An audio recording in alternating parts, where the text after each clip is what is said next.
Good afternoon, everyone, and welcome to Recovery Live. This event is brought to you by the Substance Abuse and Mental Health Services Administration, bringing recovery supports to scale Technical Assistance Center Strategy, otherwise known as BRASS TACS.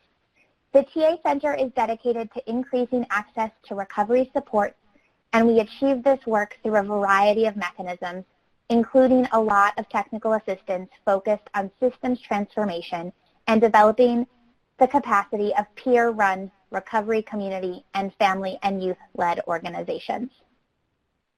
Peer support workers use their lived experience and specialized training to guide, support, and educate people in or seeking recovery from substance use disorders and or mental health challenges.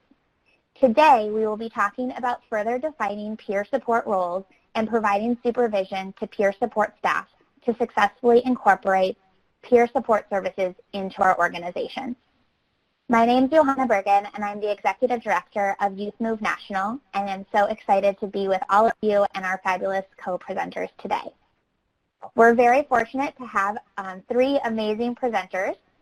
I'm pleased to introduce Will Eberly, Field Director for the Vermont Agency of Human Services, Neil Campbell, Executive Director of the Georgia Council on Substance Abuse, and Jonathan Edwards, a program consultant with the Bureau of Alcohol and Drug Use Prevention, Care, and Treatment, New York City Department of Health and Mental Hygiene. I'll be turning things over to them shortly, but first we'd like to hear a little bit more about you who are joining us today. As you arrived in the room, we posted a poll question for you all to answer. What is your role? And as you're answering that, you can select all of the options that apply to you. We received several answers, and as I look at them, we're impressed and excited about the number of you who serve as supervisors of peer roles. Over half of us serve in that role, and this is an ideal conversation for you. And as you can see, there's a breadth of experience in the room through our lived experience in recovery. We have representatives from youth peer roles and adult peer roles, and many of us who work with peers in our workplace. Recovery Live events are very active and include live presenters and audience participation. You'll see 3 more polls go up in the room throughout today's session, and we'll call for your answers to those. You're also welcome to submit your questions about supervision of peers. We will have a Q&A session at the end of today's session. You can also share ideas and comments at any time during this event by typing in the Post Your Comments and Questions Here box, which is on the right-hand side of your screen. It may take us a little bit to get to each of your questions, but we're going to do our best. Today's session is live and is being recorded. It will last approximately 1 hour. During this event, participants will be in listen-only mode. Please listen in using your computer rather than using the phone line. And if you experience audio difficulties, there is a phone number available in the audio instructions pod located in the upper right of your screen, or you can request some support through the comments box. Tech support staff are viewing comments and responding to your needs. When we close this room today, a satisfaction survey will automatically open in your internet browser. We will appreciate you taking a few minutes to complete that survey, since your answers help us serve you better in the future. Last but not least, if you listen to the content and feel your organization may need technical assistance around this or any other topic, please visit the BRASS TACS website to request TA. The web link will be posted at the end. Okay, we're just about ready to get started, and I'd like to get another poll up, and I'll leave it to Will Eberly as he begins his presentation, so you'll have time to respond to the question. This poll is asking, do you supervise peers? And we look forward to your response. And with that, I'll turn it over to you, Will. Thank you so much, Johanna. Well, it's really thrilling to see that a tremendous amount of folks in the room, in fact, do supervise peers, which is great. It's nice to start with some common language and common framework. And really, you can't always expect that that's the case. So I'd like to take a minute to really just be sure that we all know, what we're talking about when we talk about peers and peer support. So the way that I like to define this, and it's certainly controversial, maybe it's regional, I think there's different ways to identify and talk about this in different areas. But this is really a strengths-based thing. You're talking about people who have survived tremendous forms of adversity for the most part. I count myself among that community of people who are here demonstrating our resiliency every day despite having travailed fabulous experiences of adversity. So that could look like mental health challenges, incarceration, substance use disorders, homelessness, living in poverty, all of those types of things. But again, it's a strength to the organization.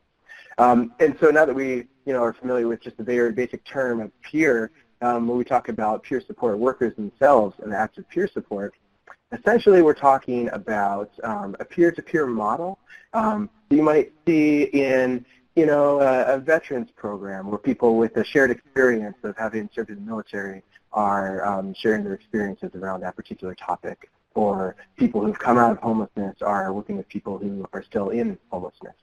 So, we're really talking about organic, grassroots type of exchange that is really the basis of most of the work that we'll be focusing on today. And a point that I like to make for people particularly who are new to this work is that there's a tremendously high chance that you've already hired peers into your organization without even knowing it. It's just a testament to the resilience that people do have, that we can have people operating in the highest level of our organizations that would identify as peers that we don't even necessarily know that. So I think that's just a good point to start with. We're going to move on to some more specifics here. So, the number one point that I like to make about this is that you cannot train for lived experience. It's a tremendous asset to your organization. People that are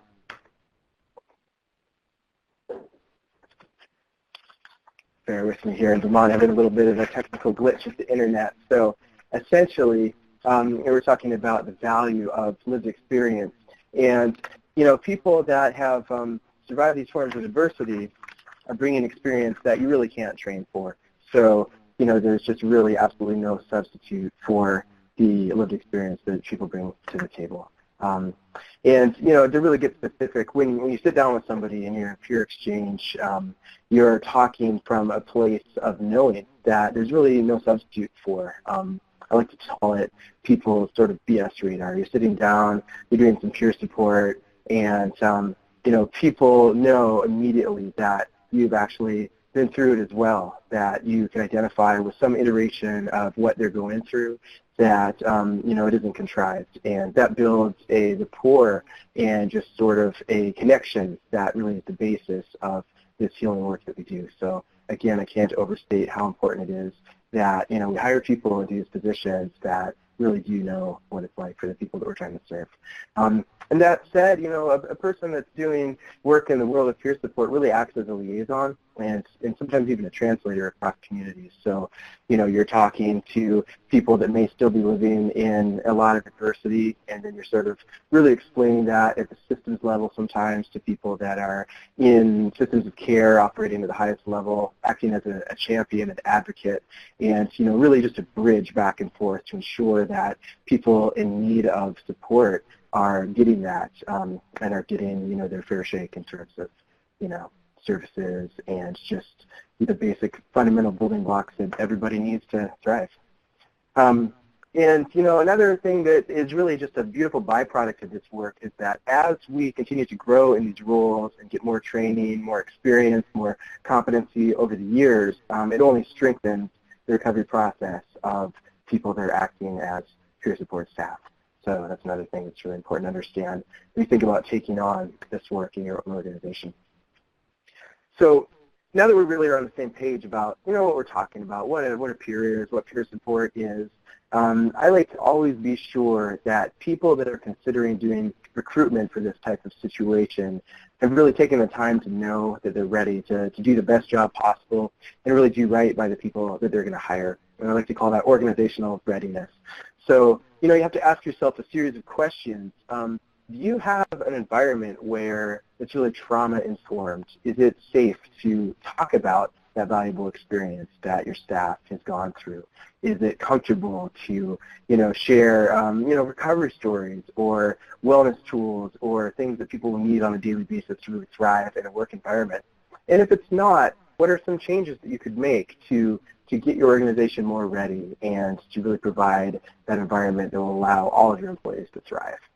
And when we talk about specifics, I think that in recent developments in the human services world that I'm working in currently, we have a lot of focus on something called ACEs and resilience, and that generally relates to this topic of being trauma-informed and person-centered. And I just can't overstate how important that is, that every iteration of service that we have and every organization sends the message explicitly to everybody that we're working with that we believe that all people have the ability to thrive and to live out their wildest dreams, and that we're sending a message of support and hope at all times. And so I think that that's just critical as a building block that we remember all the time. And another thing is that you're going to have people in your organization who don't identify as peers and who maybe haven't had some of the same forms of adversity. And you want to really be sure that there's comfort around that disparity. Are you able to provide space and room for everybody and all experiences? And how are you going to sort of mitigate some of those awkward situations that might come up where the person might not relate to the same type of experiences, but you want to be sure that everybody is feeling comfortable and able to work together well as a good team. So those are some questions that are nice to address in the arena of organizational readiness before really thinking about recruitment. As we move on in the material, some of this stuff is just really operational for an organization. Things as simple as, are your written policies and procedures really clear? Are they, fair? Do you have an opportunity for people who might be new to the workforce to really understand how things work around recruitment, around hiring, benefits, time off, just daily work things that maybe are a new experience for some people, and are those presented in a way that's really clear and understandable to the folks that you're hoping to bring into your organization to add value to all that you do. And that also goes for things like supervision of peers. We'll get into a lot more of that down the road, but that it isn't really just this process of an employee working in the organization, needing to know the ropes, but also your supervising peers, what is expected, what are your policies, are they clear, do you have a board of directors that's really weighed in a way that is needed for this to be at the best possible level. So those are some basic questions to ask yourself. And one of the things that in smaller states like Vermont we sometimes run into, and I expect is the case in other parts of the country as well, is that sometimes you inadvertently create a cohort of one. And basically that's a situation where you have a large organization that maybe is not particularly recovery oriented, that maybe will hire a peer to start a wellness program of some type. And what that can inadvertently do is create a lot of isolation and alienation, so that this employee doesn't have the opportunity to really work with colleagues, to feel like they have a cohort, to feel like they, despite being peer staff, in fact have peers in the organization. So I think it's really critical that you can hire teams of people whenever possible, that people have those natural supports in the work environment and can help to trade tips and learn from each other and just continue to bring positive benefits to the organization and all that you do. And at the end of the day, when we talked about all of this, sometimes it really does come down to time and money. You're running an organization or business of some type, and to really do these things as well as they deserve to be done does take money and does take time. And it's better to do this job very slowly and very well than to rush into it and not give it either the time, money, attention, or any of the other things involved that it needs to be done as well as it can. So you really want to ask yourself, are you prepared to do that? Do you have the resources to spend? Are you willing to learn and embark on this journey of recovery together? So it's really the essence of the organizational readiness that I wanted to talk about with you all today. And we'll have an opportunity to continue with questions throughout the rest of the presentation, but at this point it's my honor to hand the torch over to Neil. So go for it, Neil. Thanks, Will. Great job. It's really good to be here, everyone. I appreciate being involved in this. I think it's an amazingly important topic. We're going to start with another poll question for you. We're going to pop that up right now. Is that right? Yeah. If you supervise staff, have you ever received formal supervisory training for that purpose? If you could go ahead and answer that, and I'll do just a quick introduction of myself. I am a person in long-term recovery, and for me that means I haven't had a drink or a drug for the last 27 years. And I speak out about my recovery because I want everybody to have the opportunities that I've had to get and to stay well. And my organization, we not only hire peers, people in recovery. I have a cohort of 9 staff right now, plus we have a bunch of contractors. We do the peer certification training for the state of Georgia for people in addiction recovery. So we also, in our peer training, we have a week-long peer training where we include supervisors in the last 2 days of that training. And many times what we hear from supervisors is, I wish we could have gone to the whole thing. So we understand that peers, we hear all the time from supervisors that they would love to have more training about, about peer support, about how to promote recovery focus in their organizations. So, I want to talk a little bit about organizational readiness and then some qualifications about peers. So what it's looking like is that most people have received training, formal training, supervisor training. That's great. And there are some that have not, which is, that's a little frightening. But I understand. I get it. I've been in that situation before, too. So I do appreciate answering honestly to those questions because I think they help us kind of get a big picture of where the field is. I think that kind of tracks with my experience as well. So let's see. I guess I get to forward this. Sorry. It's really, really important to clarify essential job responsibilities when you're doing the hiring. I think that's, one of the biggest problems we hear from our peers is that, I was hired to do one thing and I'm doing another, or I didn't know I'd be doing this when I got hired, or they're not using me, they're not using me for what I thought I was going to be hired for. And I think, you can get behind that or get around that by actually just having good conversations, open conversations about the expectations of the job and what all is expected of someone as they come on, as you're recruiting and hiring. So many times we hear, well, I was hired to do peer recovery groups, but I'm only doing intakes or I'm filing, and that's not going to make for a happy employee, and I'll get to that a little bit later. I think all roles should be supervised as relative to peers, and so anything I'm saying actually for supervisors and qualities is pretty much for all staff, but I think they have to have a fundamental belief in the hope of recovery. I think all staff and supervisors need to believe we're here because the expectation for everyone who comes to us for services, we expect recovery. We know you've got everything you need to recover, and we're here to help promote that. So I think that is critical for peers. I also think, when people ask me, they say to me all the time, I want to come work for you, and my question back to them is always, as a supervisor, what do you want to do? And they say, whatever you want. And I say, that's not the right answer, right? So my question back to them is that, what do you care about? What are you passionate about? And the belief behind that is people show up for what they care about and what they're passionate about. So we want people to show up for their jobs. So I constantly, my staff will say, what do you want me to do next? I say, what do you want me to do? What do you love to do? What is it that you care about and you're going to get out of bed every day and, come running into work? And that actually sometimes works. So I think that helps with turnover when peers really understand and get to do what they're passionate about and have the training. When we talk about qualities of a strong supervisor, again, this can apply to everyone, not just with working with peers, but someone who's compassionate, supportive, transparent, inclusive. Actually, we were in a staff meeting the other day, and I asked my staff, I said, hey, what are some qualities of a strong supervisor? And those are the first 4 things they said to me. So that's real data, if you want to take that. Also, someone who empowers, that doesn't, that makes sure that peers always have a voice. We believe that the conversation is different when there is someone who is openly in recovery at the table. And when that gets empowered, I think that's really, really important.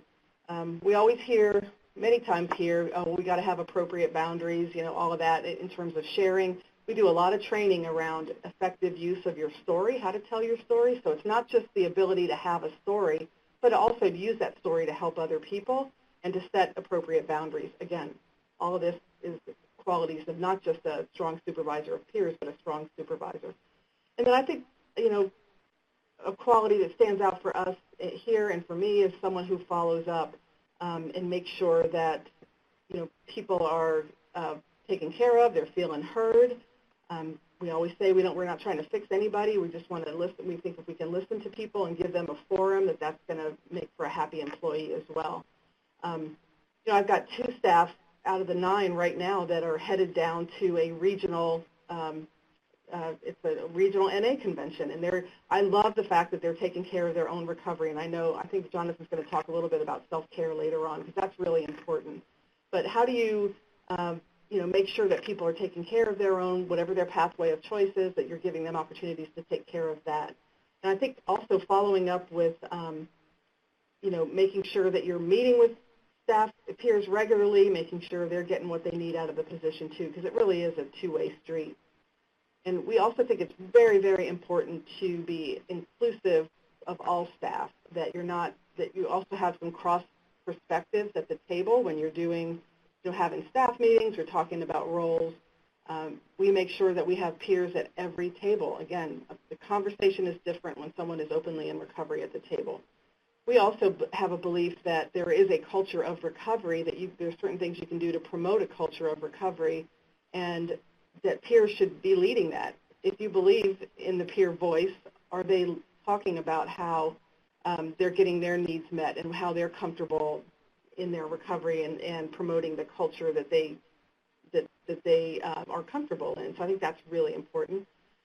And again, those cross-discipline conversations are really important, that we all are in this together, that everybody has a role. When we see in a clinical setting, you have a psychiatrist sitting next to a peer, sitting next to a family member, that those kinds of conversations are really about what recovery is all about. So I think, again, the qualities of a good supervisor or of a peer are qualities of a good supervisor for anyone. And I'm going to turn it over to Jonathan, and we can answer any questions in a little bit. Thank you very much, Neil. Good afternoon, everyone. I'm really excited to be a part of this forum.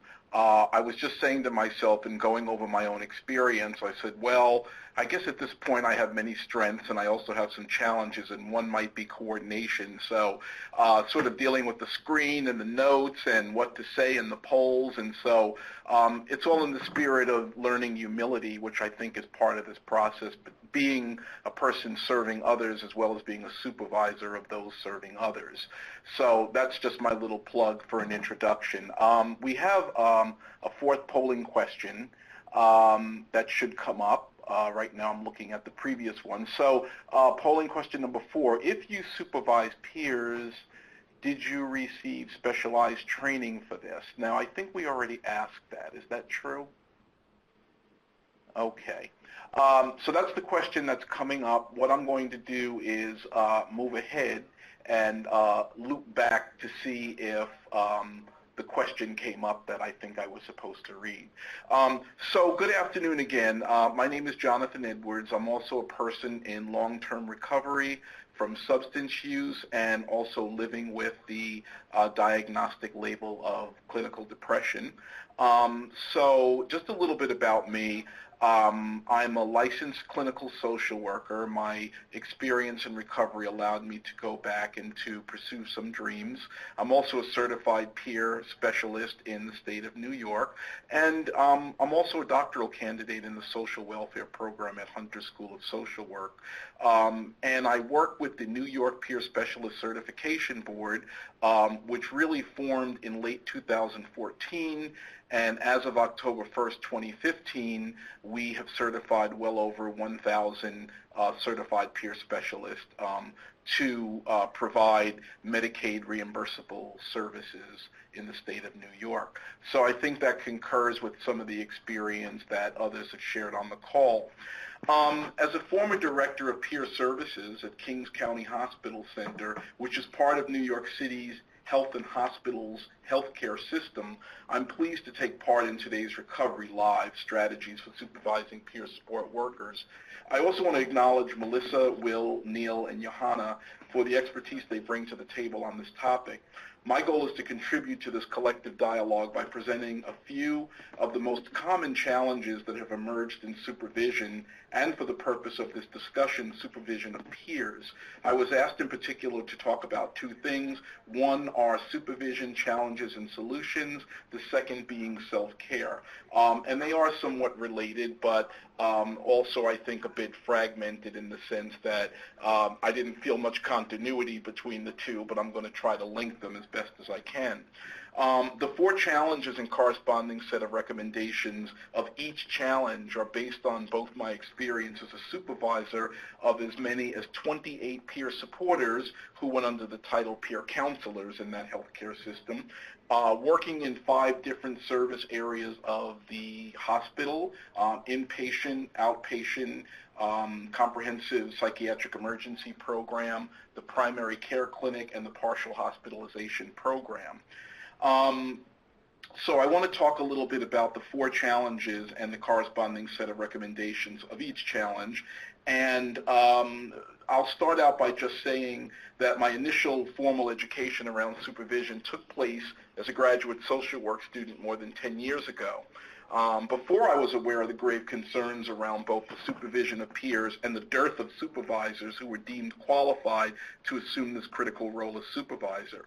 My role in helping to build a visible peer workforce in New York City and subsequent application of supervision principles among peer supporters emanates from the wisdom and work of 2 experts on supervision, Alfred Kadushin and Eva Kahn. Kadushin's work is rather infinite, and several of his approaches are embedded into the material I'm presenting. Kahn's article, on the other hand, it's finite, and it addresses a concept known as the parallel process in supervision, which highlights some of the conflictive issues that come up between supervisors and supervisees and how those often replicate dynamics that occur between supervisee and clients. The first point on the grid is the challenge of supervision versus therapy. Sounds very clinical, but it happens in the real world. This can actually happen as it's often difficult to separate personal emotional investment from the work itself. In my experience, employees frequently come to supervision with a host of concerns, often beginning with their feelings about the work they are doing and perhaps anticipating the job becoming too stressful, partly because of the stigmatizing attitudes in those environments in which they work. Also resistance from other staff about the involvement of peers, the misunderstandings and lack of information that other staff have about peers, and external issues that could potentially impact the ability of peers to do their best, even if that's a perception. So I'll start out by just saying in supervision versus therapy, what's very important, and I learned this from failing miserably people said, oh, he's a great supervisor, but when I really did a self-assessment of my supervisory sessions, what I found was that I was a really good listener, I was empathic, I strove to be balanced in that, I would do my best to make sure the work got done, including role modeling those tasks, but also I wanted to meet people where they were at, which is something that we oftentimes hear in, clinical work and engagement, in peer work. So I had to learn after a while to develop and agree on a format for supervision. And I did that in collaboration with those whom I supervised. I felt it was really important to embed as many recovery principles in the work and actually still be accountable. So developing and agreeing on a format for supervision really had to do with assessing with the individual how much supervision they felt they needed, how much supervision I felt was needed, and to meet somewhere in the middle with that. And then, of course, one of the things that I learned in my early supervision as a supervisee was to come up with an agenda and present that. One of the other things that oftentimes happens is that people come to supervision with real concerns that should not be ignored. However, the mission of many organizations is to serve those who present for services, and so I see that as priorities, and therefore when someone comes in with a personal issue, I don't feel that I want to ignore that or sweep it under the table, but what I want to do is gently redirect that person to appropriate resources. It could be anything from a person saying, I'm not getting enough sleep and I'm not eating right, to saying, hey, There are some tools, and I usually try to talk about things that I did so that I'm not prescribing and saying, hey, have you ever heard of Mary Ellen Copeland's rap? It's a great thing, but maybe talking a little bit about some of the tools that work in that for me. I feel that any good supervisor, whether you're supervising peers or non-peers, should pull on those personal experiences. I think they're very empowering to share with others that you too are human and you go through challenges as well.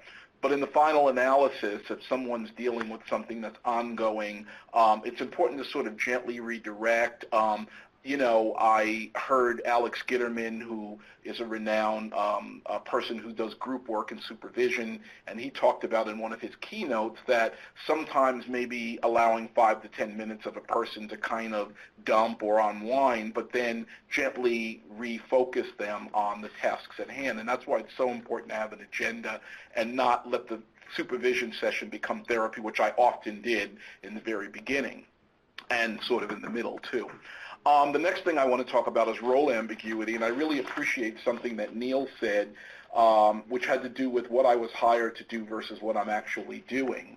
And that's something that oftentimes happens if the supervisor does not have a good understanding of what the peer worker should be doing, and the peer doesn't have a clear job description. That oftentimes leads to being a target because you're not able to articulate what it is that you're doing, what your value is. And it's important for everyone to be able to understand the role, not necessarily be an expert in each other's role, but we know what nurses do, we know what social workers do, we know what psychiatrists do, but there's really a dearth of education around what the peer does, and I think it begins with the peer and the supervisor. So it's important to clarify tasks, competencies required, and also the expectations. Role ambiguity is not the same thing as being a team player and helping out in situations where an interdisciplinary team may be short-staffed. But it's important for any worker, peer and non-peer, to set boundaries, to draw lines in the sand, and to really use every opportunity to articulate the work that they're doing and how it sort of fits in with the larger picture. I want to talk very briefly about stigma. One of the things that I used to suggest to my supervisees when they would come and say that someone made a disparaging remark, or they weren't sure, or they just felt that there was hostility in the air, it was important to partialize and break those things down. For example, really looking at the culture of a particular unit that one was working on, and if the behavior was something that was generalized, then maybe stigma was not necessarily what was actually happening, but more hierarchy and more organizational oppression of one staff member to another, and to not always look at things as stigmatizing, but to know what to do with a stigmatizing comment when it happens. And, for those of you who are really savvy, I'm sure you have experience in identifying those opportunities as teaching moments, and to promote respect and acknowledge the achievements. As a supervisor, to sometimes sit with the person coming to your desk or to your office and not denying the disparaging remark, but oftentimes stigma assaults our self-esteem and our capabilities and our perceptions of ourselves. So it's really important to sort of lead a person back to their wellspring, their talents, their contributions, to really help leverage that moment. So let's look at what's going on with the stigma. How can we address it? What can we do? Maybe we need to give an in-service on what peers do. Maybe we need to do more education on the units. And lastly, addressing performance, a very, very dicey area for all supervisors. One of the other things I found is that I can't generalize when someone is underperforming or even overperforming, is that I have to be really specific and performance-based. And what oftentimes happens with peer workers is that any behavior is pathologized. Anything from an absence to expressing an opinion to vehemently having a position, And so that ties out as excessive absence, resistance, not well, they're relapsing. And so oftentimes supervisors, particularly those who don't have peer experience, may tend to err on the side of, maybe you're having a hard time on the job, instead of really collecting information and finding out what happened. So it's important to be specific. It's important to be performance-based. It's not about symptoms. It's not about what a person might say their concerns and their worries are, but how they're performing. And provide feedback, guidance, and support along the way. I think the worst thing one can do as a supervisor is to wait until performance evaluation and then spring surprises upon a person, whether those are unfavorable or highly favorable, because sometimes with highly favorable performance, oftentimes we may be really, really, really good at something and letting something else slip, and I think this is just general workforce stuff. So it's important to help a person calibrate and balance their responsibilities along the way, and to also make performance, addressing performance, an empowering and dignifying experience where it's not punitive and it's not disparaging to the individual, but more empowering and informative. So one other thing that Neil said, which I lost it, but I may come back to it before I move on. So if I can go to the next slide, I just want to talk very briefly about self-care. So self-care, and the conversations that I've had around self-care and peers have gone from anywhere from collaborative to contentious. And I conclude that self-care is universal, and it's not just for peers. However, many of us are working in different organizations. I happen to come from highly restrictive, punitive environments like hospitals, and so I oftentimes have to, self-assess and temper down the way that I may operationalize some of these concepts like self-care, and maybe every peer should have a RAP plan. Well, actually, I think every staff member should have a RAP plan. And, how do we generalize these good practices so that, once again, we're not pathologizing well-being, wellness, and health? So I think self-care, first of all, it is universal. It should be promoted as a resource, but not in lieu of work. Because once again, there's a very fine line between, Neil talked about some of her workers going to a regional conference or convention, and how good it was that they were taking care of themselves. But, like the job might support that, or they might be taking their own personal time, but they're doing it away from work so that they can come back and incorporate sort of their learning and, their own renewal into the work, their own energies. But what oftentimes happens is that the system, usually well-meaning clinicians or people in charge, will promote self-care as an entitlement in the job place, and then what happens is that we lose sight of serving the people who are presenting the services. And I think that's the fear of many people, is that, well, if we have an exercise room, are people going to be in there exercising all day long? And that's why you make accommodations, but you also have policies. You want to give supportive resources, but you don't want people to sort of mistake them as part of their job, and that oftentimes happens. Meditation, yoga, aromatherapy, walking, nutrition, time management are things that I've heard licensed creative arts therapists, psychologists, social workers talk about needing to do more of. I've heard many, many peers talk about those things as really being reinvigorating and helping them to get themselves feeling healthier. Planning time off is so fun. I mean, when I went back to work after a few years of Social Security disability, I used to feel like, I don't know if I can get through a whole day, but I desire to, and I want to go back to work, and I think I have some things to offer and many things to learn. One of the things that my supervisor sort of encouraged me to do when I took my first full-time job after hiatus was to plan time off. And she said, start thinking about 3 months from now. Start thinking about 4 months from now. And I think it's a good strategy to really, help to create the pot of gold at the end of the trail. Maintaining organization is really important. That's something that I'm still working on. I may be working on that for the rest of my life. I'm very disorganized, and that creates a lot of stress for me. But once again, that's not like a peer thing. That's a personality thing. But I do try to emphasize to people that it's really, really important to be organized. And then creating a culture of recovery, which several of you already spoke about. That happens in many ways. It's not just the presence of peers and in-services around what peers do, but it's about the environment. It's about representations. It's about cultural diversity.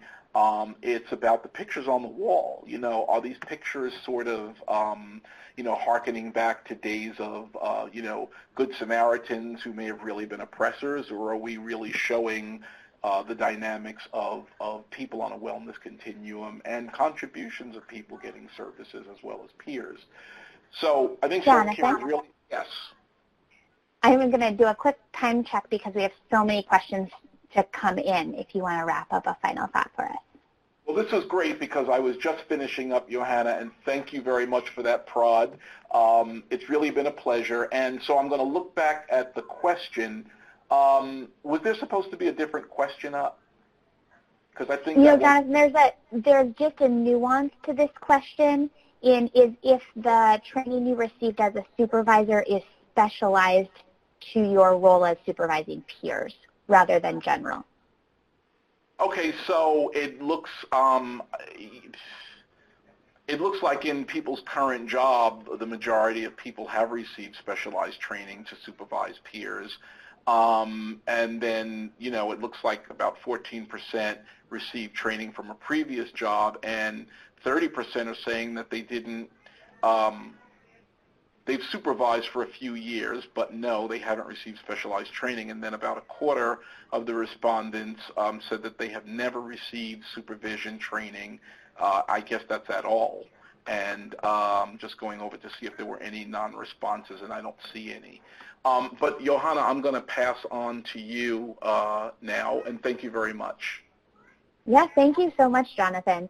I'm just going to speak briefly to some points that are in a slide deck that will be available for you to download at the end, to some unique considerations for those of you that may be supervising youth peer support specialists, which is an area that I do most of my work in. All of the things that Neil and Will and Jonathan have said today are very important and should be part of your supervision of youth peers. And I would add just a couple of considerations. The first really is to the uniqueness of youth culture, and young people in these peer roles bring that portion of the culture as well as all of the other cultural pieces of culture they bring with them to their work, and we should be ready to and willing to address the needs of a young workforce. Youth peers are also oftentimes serving in their first job in their role of peer, and keeping that in mind as we help build the skill set in their job and also in the holding of a job. We also, as supporters of young people in peer roles, need to consider that there are developmentally appropriate transitions occurring because of their age. This includes coming into education environments, graduating from education environments, moving away from family support and into independent living. Our friends and peers are moving and transitioning into the community and away from our community. And all of these we will bring into our workplace in one way or another, and to have the support of a supervisor in those transitions is vital. And then for those of you that are lucky enough to work on an environment where there are both parent peers as well as youth peers that can support a single family unit, knowing that the role clarification becomes even more important to determine how peers work together, especially in a teaming environment where they're present at the same table. You guys have been asking so many amazing questions in the chat box already. We're going to transition in and pose some of these questions to our presenters. And we'll do a little bit of a round robin here, but Will, I'm wondering if you would be willing to speak to the question. Many folks are looking for policies specifically to support peers or are in development process, and do you have any guidance for them? Thank you, Johanna. It's a critical question, and yes, I do. One of the points I like to make on this topic is that there are regional approaches that maybe are different But when you're in the process of creating policy, it's really great to have the opportunity to compare what you're doing to other states and even international work. And for that reason, the thing that I recommend the highest is a set of core competencies emerging through the work of the intentional peer support cohort. And a person that works for that organization called Chris Hansen is always happy to share the work that they've done to compare policies and procedures internationally, places like New Zealand, and all of the work that takes them overseas compared to things happening here in the States. And it does sound like shameless self-promotion, but I will say that there's some really good work coming out of Vermont around policies and procedures that, again, are anchored to things happening all around the world. So a second person to connect with would be Gloria Vandenberg, the executive director of a peer respite center in Vermont. And I'd be happy to connect folks with both of those individuals and their emails, and I'm sure they'll both be happy to share policies, manuals, things that can really act as a template or a point of context for people in the process of building this. Thanks so much, Will. Neil or Jonathan, anything to add, or we'll move on to another question? No, I think they talk about P&P all day long, but that's a great question. I would say also, for peer-run organizations specifically, you can also go to the Association of Recovery Community Organizations, ARCO, and they have some good stuff there. Patty McCarthy Metcalf and the folks at Faces and Voices of Recovery can lead you to some stuff too, as well as the certification for, or the Council on Accreditation for Peer Recovery Support Services, if you're talking about, again, about peer-run organizations. So another question that's coming up very commonly in the chat box is how we can support peers during a relapse or a transition in their recovery journey. Neil, can we start with you? Everyone will probably want to chime in on this one. Yeah, and I'd like to, I wish that we had a whole hour just to talk about this, but of course the time to talk about these issues is before someone has a setback in their recovery. So I think having conversations about that, I ask the people that work with me or for me, hey, how can I support you when things get tough? I mean, we have those conversations ahead of time, and what helps in your recovery, so I know how to help you. So we don't call it relapse. We actually are very mindful of our language around all of this, and we call them setbacks in our recovery. We think relapse has a lot of different problems with that language. It's the only health condition I know of where you talk about relapse. You don't say people relapse in their diabetes. We talk about setbacks in their recovery. So I think it's just really important, first and foremost, to be proactive and to have these discussions ahead of time. And because people will tell you, if you ask, hey, if you get into trouble or if you're having you're thinking about using again, specifically if it's for addiction recovery, how can I help with that? How can I support you? It's just basically good peer work.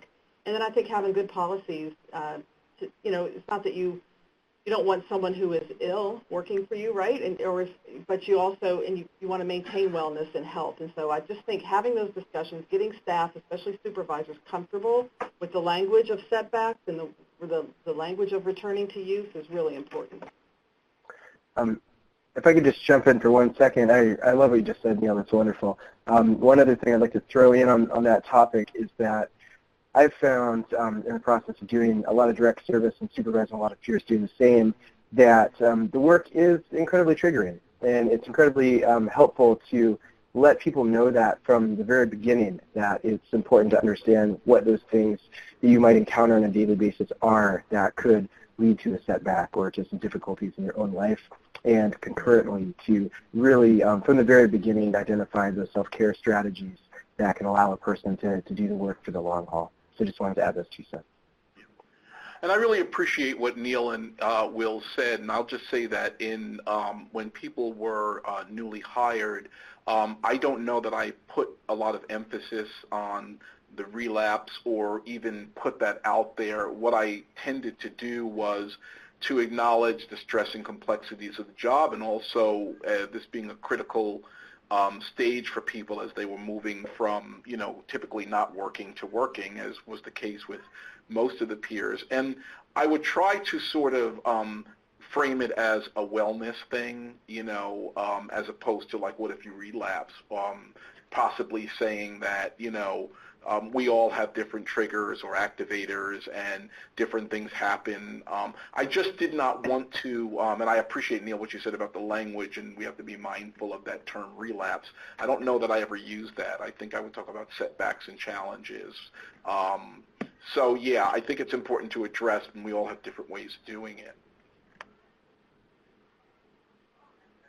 Awesome, great.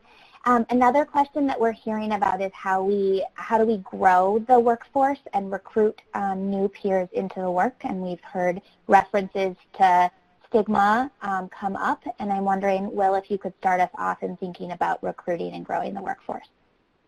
I'd love to. It's a topic that's really dear to me. I've actually made a professional shift from running a peer-run program to being a state bureaucrat.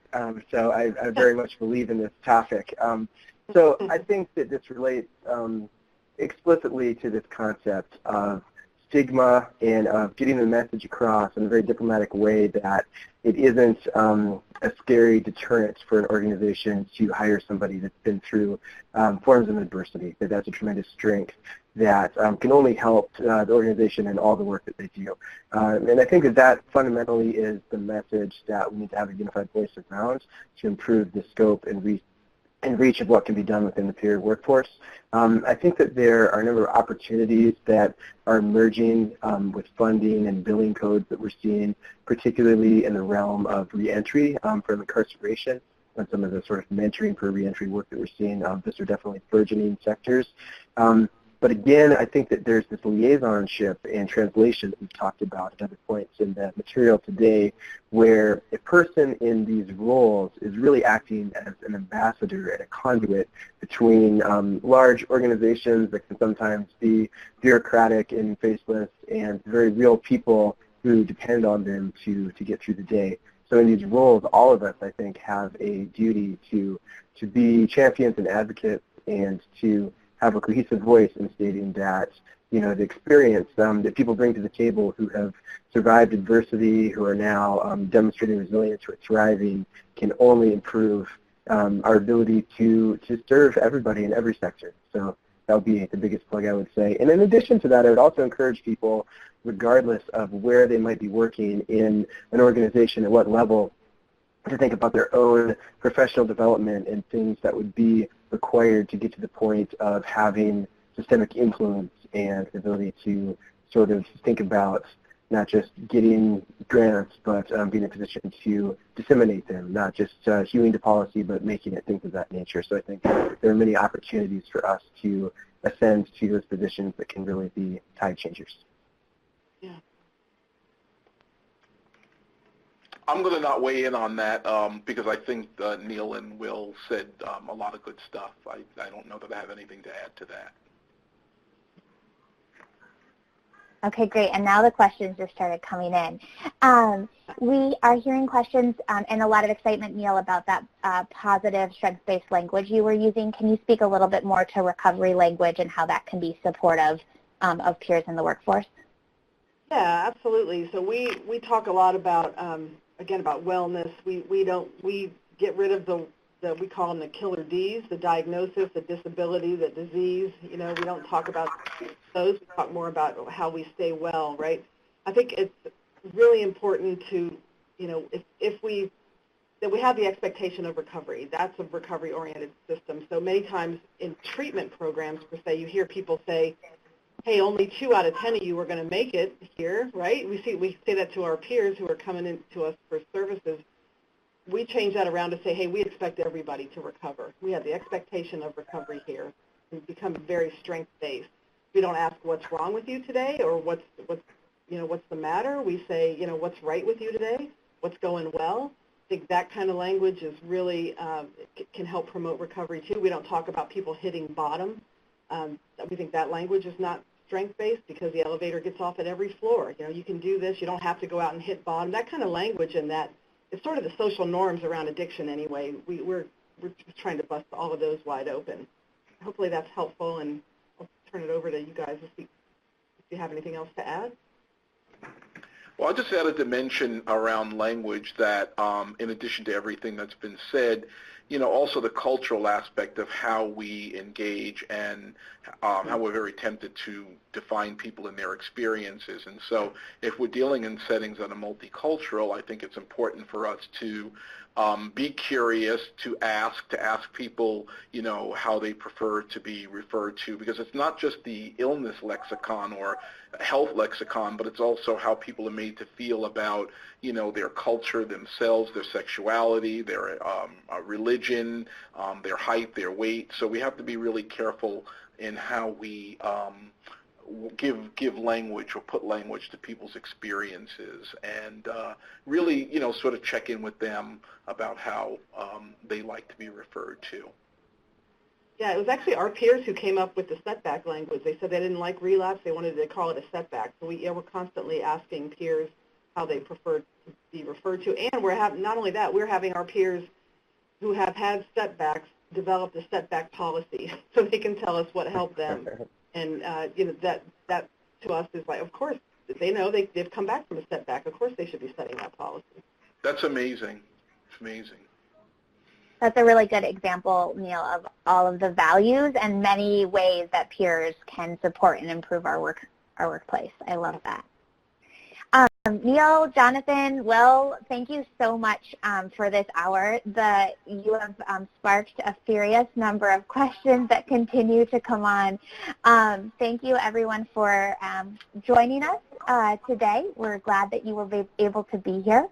As our session wraps up today, you will be able to download the slides from today, and there will be a link to a satisfaction survey that will pop up as you leave this meeting room. It takes less than 3 minutes to complete, and so we really hope you'll give us feedback on our presentation today, and your comments and suggestions are important to us. If you have additional questions, please go ahead and put them in the satisfaction survey. You're also welcome to visit the Brass Tacks website to learn more, where there is a link to an online TA request form. In the handouts pod of the webinar today, there is a request form for TA that you can download if that form works better for you. And we want to thank everyone for joining us in the session today, and have a great rest of your day.